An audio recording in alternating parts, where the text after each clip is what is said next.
नमस्कार दोस्तों, स्वागत है आपका हमारे चैनल में। आज हम डिस्कस करेंगे आज की स्टॉक मार्केट के हाईलाइट, मार्केट में गिरावट के कारण और कुछ इंपॉर्टेंट लेवल्स और ट्रेंड जो आपको ज़रूर जानना चाहिए। तो वीडियो को एंड तक देखिए। आज के मार्केट के हाईलाइट्स और कल के ट्रेडिंग सेशन पर इसका क्या असर हो सकता है। तो सबसे पहले आज निफ्टी और सेंसेक्स काफ़ी वॉलेटाइल रहे। आज भी लगभग हमने 1.25% हम निफ्टी में डाउन साइड में क्लोज किए हैं और बैंक निफ्टी में लगभग 0.25%। तो ये जो गिरावट का कारण है, ये पिछले कुछ दिनों में बदलते हुए ग्लोबल और इकोनॉमिक प्रेशर के कारण हुआ। जैसे कि रिसेंटली यूएस इलेक्शंस का रिजल्ट आ गया, जिसमें डोनाल्ड ट्रंप वापस से 47th प्रेसिडेंट इलेक्ट हुए हैं।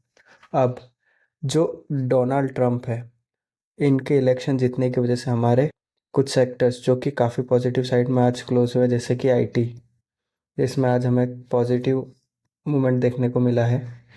सिमिलरली अगर हम देखें तो कुछ सेक्टर जैसे कि मेटल और ऑयल, इसमें हमें नेगेटिव प्रेशर देखने को मिला है। ये जो इफ़ेक्ट है, ये इसी ग्लोबल अनसर्टेनिटी की वजह से हमें देखने को मिला है। तो चलिए बात करते हैं आज के टॉप गेनर्स और लूजर्स की। तो आज के सेशन में जैसा कि मैंने बताया, आईटी सेक्टर के कुछ मिड कैप स्टॉक्स में हमें अपर साइड की मूवमेंट देखने को मिली है। बाकी बैंकिंग और ऑटो सेक्टर्स टॉप लूजर्स में शामिल रहे। बैंकिंग में जैसे कि आईसीआईसीआई बैंक लगभग 1.8% डाउन रहा और ऑटोमोबाइल में मारुति सुजुकी लगभग 0.8% डाउन साइड में क्लोज किया है। सेक्टोरियल ओवरव्यू देखें तो आज हमें मेटल्स, फार्मा, रियलिटी सेक्टर में काफ़ी प्रेशर नज़र आया है, जो कि लगभग 1 से 3.5% डाउन साइड में क्लोज किया है।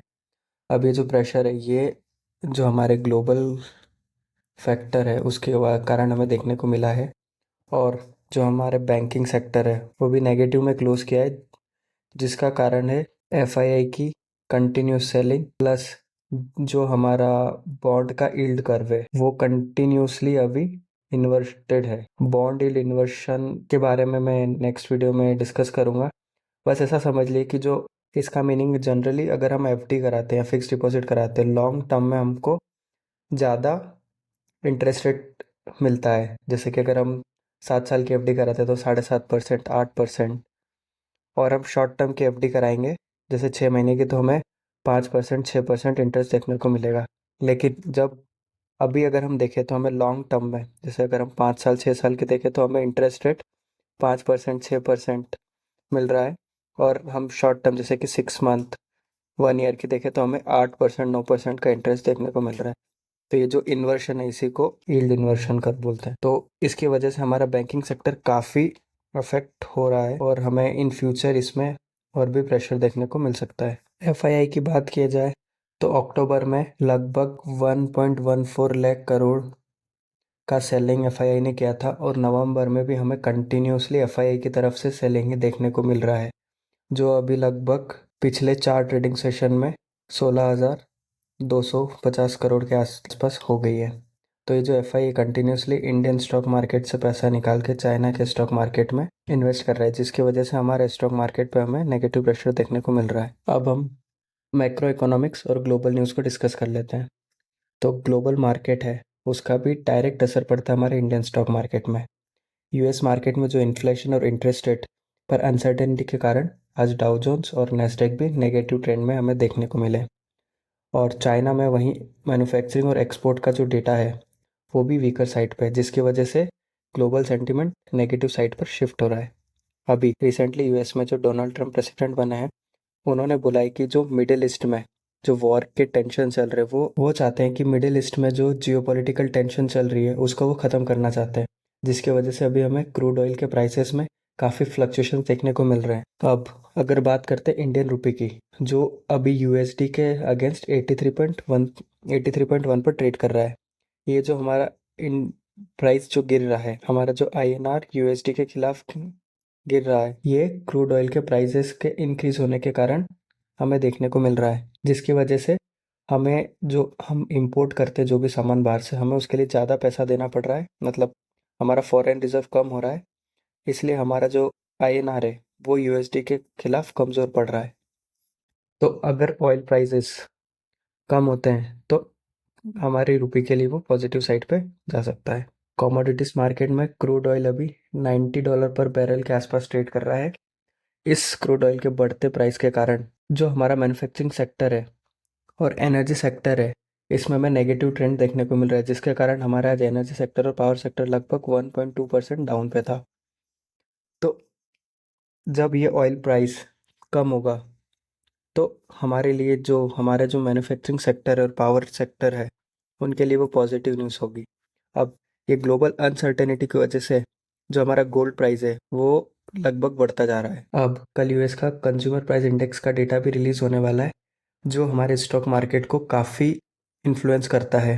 अगर कंज्यूमर प्राइस इंडेक्स पॉजिटिव या बढ़ा हुआ आया तो हमारा स्टॉक मार्केट नेगेटिव साइड में जा सकता है, और अगर ये कम आता है तो हमारा स्टॉक मार्केट पॉजिटिव साइड में जा सकता है। अब थोड़ा सा अर्निंग रिपोर्ट पे देख लेते हैं। आज के दिन रिलायंस इंडस्ट्रीज और टाटा मोटर्स के क्वार्टरली अर्निंग रिपोर्ट की एक्सपेक्टेशन बहुत पॉजिटिव साइड पे है। अगर इनका रेवेन्यू पॉजिटिव साइड पे ग्रो करता है तो एक्सपेक्टेड है कि ये स्टॉक्स वापस से बाउंस बैक करके रिकवरी दिखा सकते हैं।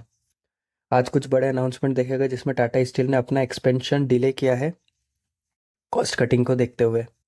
साथ ही एचडीएफसी बैंक में कुछ मेजर रिस्ट्रक्चरिंग की न्यूज़ आई है, जिसके कारण हमारे जो इन्वेस्टर्स है वो काफ़ी कॉशियसली होके इन्वेस्ट कर रहे हैं।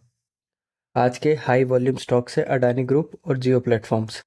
इनके स्टॉक्स में हाई ट्रेडिंग वॉल्यूम देखा गया है। ऐसे हाई वॉल्यूम स्टॉक्स में इन्वेस्टमेंट हमेशा रिस्की हो सकता है, तो इसलिए हमें अपना रिस्क एपेटाइट यहाँ पे मेंटेन करके चलना चाहिए। अभी मार्केट का सेंटीमेंट काफ़ी नेगेटिव साइड पे, क्योंकि हमारा एफआईआई कंटिन्यूसली सेलिंग कर रहा है इंडियन स्टॉक मार्केट में, जिसकी वजह से हमें लिक्विडिटी और मार्केट डेप्थ में को अफेक्ट कर रहा है। प्लस जो हमारे इकोनॉमिक और जियोपॉलिटिकल फैक्टर्स के कारण हमारा इन्वेस्टर काफ़ी कॉशियसली स्टॉक मार्केट में इन्वेस्ट कर रहा है। प्लस हमारा जो डीआईआई का बाइंग पैटर्न है वो कंटिन्यूसली हमें अपर साइड में देखने को मिल रहा है। जहाँ एफआईआई कंटिन्यूसली सेल कर रहा है, वहीं एफआईआई हमारे स्टॉक मार्केट में कंटिन्यूसली बाइंग कर रहा है, जो कि हमारे मार्केट के लिए एक पॉजिटिव सिग्नल है। जिस तरीके से कल के मेजर इवेंट्स है, जैसे कि सीपीआई डेटा और आज का जो एनालिसिस है, उसको देख के लगता है कि कल भी हमारा मार्केट काफ़ी कॉशियसली ट्रेड करने को देखने मिल सकता है। अगर हमारे जो निफ्टी और सेंसेक्स के सपोर्ट लेवल है वो होल्ड करते हैं तो हमें कुछ रिकवरी देखने को मिलेगी, या फिर हम नेगेटिव साइड के मोमेंटम में जा सकते हैं। तो दोस्तों, ये आज की मार्केट की क्लोज समरी है। निफ्टी और सेंसेक्स में हमें आज लगभग 1-1.25% का डिप देखने को मिला है। आने वाले ट्रेडिंग सेशन में जो कि रिकवरी को मुश्किल बनाते हैं, टॉप गेनर्स और लूज़र में आज हमारे आईटी और ऑटो सेक्टर में काफ़ी प्रेशर देखने को मिला है, जो हमें कल के सेशन में भी कंटिन्यूस होने के चांसेस दिख रहे हैं। अब हमें आज के मार्केट सेशन से ही देखने को मिलता है कि जब तक जियो पॉलिटिकल और इकोनॉमिक क्लैरिटी नहीं मिलती तब तक मार्केट साइडवेज या डाउन ट्रेंड की तरफ जा सकता है। तो ऐसे में रिटेल इन्वेस्टर प्रूडेंट अप्रोच को या वेट एंड वॉच स्ट्रेटजी को फॉलो कर सकता है, जो उसके लिए बेस्ट रहेगी। तो आज की वीडियो के लिए इतना ही। जुड़े रहिए हमसे। अगर वीडियो अच्छा लगा हो तो लाइक करें and subscribe for more such video. Thank you.